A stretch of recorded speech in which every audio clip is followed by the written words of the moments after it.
Sir ಇದು Toyota ಇನ್ನೋ ಒಂದು ಗಾಡಿ ಕಳಿಸ್ಕೊಟ್ಟಿದ್ರಲ್ಲ, ಹಾ ಸರ್ ಹೌದು ಇದೆಷ್ಟು ಮಾಡಲ್ ಗಾಡಿ? ಸರ್ 2011 11 ಮಾಡಲ್. ಓನರ್ಶಿಪ್ ಅಣ್ಣ ಗಾಡಿ? ಸರ್ ಥರ್ಡ್ ಓನರ್ ಆಗಿದೆ, ನಾನೇ ಥರ್ಡ್ ಓನರ್ ಅದು. ನೀವೇ ಮೂರು ಓನರಾ? ಹ್ಞೂ ಇನ್ಸೂರೆನ್ಸ್ ಟ್ಯಾಕ್ಸ್ ಎಲ್ಲ ರನ್ನಿಂಗ್ ಇದೆ ಗಾಡಿ? ಇಲ್ಲ ಸರ್ ಎಲ್ಲ ಲ್ಯಾಪ್ಸ್ ಆಗಿದೆ ಸರ್, ಎಲ್ಲ ಲ್ಯಾಪ್ಸ್ ಐತೆ. ಎಲ್ಲ ಲ್ಯಾಪ್ಸ್ ಆಗಿದೆ. ಅದು ರನ್ನಿಂಗ್ ಮಾಡ್ಕೊಡ್ತೀರಾ ಏನು ಹಂಗೆ ಕೊಡ್ತೀರಣ್ಣ? ಸರ್ ಅವರೇ ಮಾಡ್ಕೊಂತೀನಿ ಅಂದ್ರೆ ಹಂಗೆ ಕೊಟ್ಬಿಡ್ತೀನಿ. ಅವರೇ ಮಾಡಿಸ್ಕೊತಾರೆ ಹಂಗೆ ಕೊಡ್ತೀರಾ? ಹ್ಞೂ ಸರ್. ಗಾಡಿ ರನ್ನಿಂಗ್ ಎಷ್ಟಾಗಿದೆ ವೆಹಿಕಲ್ ಇದು? ಸರ್ 2,80,000 ಓಡಿದೆ. 280 ಐತೆ. ಹ್ಞೂ 2,80,000. ಇಂಜಿನ್ ಚೆನ್ನಾಗಿದೆ, ಟೊಯೋಟಾ ಗಾಡಿ ಚೆನ್ನಾಗಿದೆ? ಇಲ್ಲ ಚೆನ್ನಾಗಿದೆ ಸರ್, ಜಿನಿಯನ್ ಆಗಿದೆ. Genuine. ಅದು ಟೈಪ್ 1 ಇದ್ದಿದ್ದು ಟೈಪ್ 4 ಮಾಡಿಸಿದ್ದೀನಿ. ಶೇಪ್ ಚೇಂಜ್ ಆಗಿದೆಯಾ? ಹಾ ಸರ್, ಫ್ರಂಟ್ ಶೇಪ್ ಟೈಪ್ 1 ಬರುತ್ತೆ, ಅದು ಟೈಪ್ 2 ನೀವು ಟೈಪ್ 4 ಮಾಡಿಸಿದ್ದೀನಿ ಸರ್. ಟೈಪ್ 4 ಮಾಡಿಸ್ಕೊಂಡಿದ್ದೀರಾ? ಹ್ಞೂ tyre condition?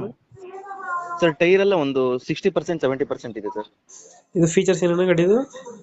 Sir AC, power steering, roof AC. ಹಾಂ. ಹ್ಞೂ. ಬ್ಯಾಕ್ ವೈಫರು ಡಿ ಎಲ್ಲ ಬರ್ತದೆ? ಹಾಂ ಬ್ಯಾಕ್ ವೈಸರು.